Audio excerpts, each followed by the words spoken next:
People think of antifreeze as that mysterious green or sometimes orange or yellow fluid tucked away under the Ford F-150's hood, but it's doing silent and critical work. You mess this up, you can wreck your engine, sometimes in one catastrophic moment. Most headaches start with the wrong type. Ford F-150s, especially those built since the early 2000s, usually demand a very specific fluid.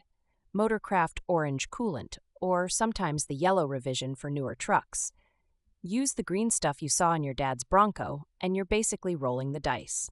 I've heard from plenty of Ford owners stuck on the side of a highway, steaming in more ways than one. The wrong antifreeze can mix badly, gel up, or corrode gaskets in under 20,000 miles. End result? $1,400 radiator repair bill, or, if things go really bad, full engine rebuild. Modern F-150s don't just use antifreeze to prevent freezing in some winter tundra.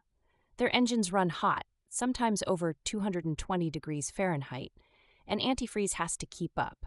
If it breaks down, corrosion inside the engine can start in a matter of weeks. You want to check your coolant level? Super easy. When your F-150's engine is cold, pop the hood and look at the translucent plastic reservoir. It should be between the min and max lines. If it's empty, you may already be flirting with disaster. A lot of guys just dump in tap water to top it up. Don't do this. Portland water is actually pretty clean, but minerals are still there, and over time they'll form deposits that clog tiny passages. Always use distilled water if you need to mix. Flushing and replacing your F-150's antifreeze isn't rocket science, but I've seen people skip it for 5 or 6 years. That old coolant breaks down, poisons itself, and turns acidic. Ford recommends a flush every 100,000 miles or 5 years, but if you tow trailers or drive hard, knock it back to 60,000 miles just to be safe.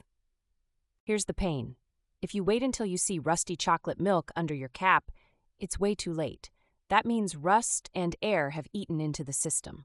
Prevention here is way, way cheaper than cure, sometimes by a factor of 10. When you're tackling a coolant flush, pro tip, always open the heater in the truck to maximum heat before draining.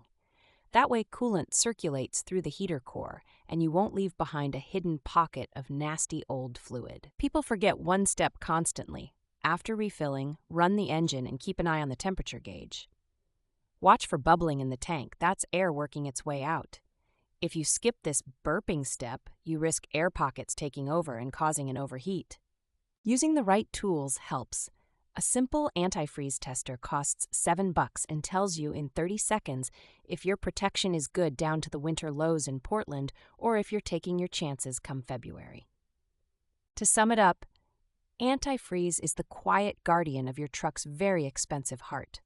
Spend 20 minutes and maybe $50 on the right fluid every few years, and you can easily avoid a $1,500 shop bill. And if you're not sure what to use, always check your owner's manual or that sticker under the hood.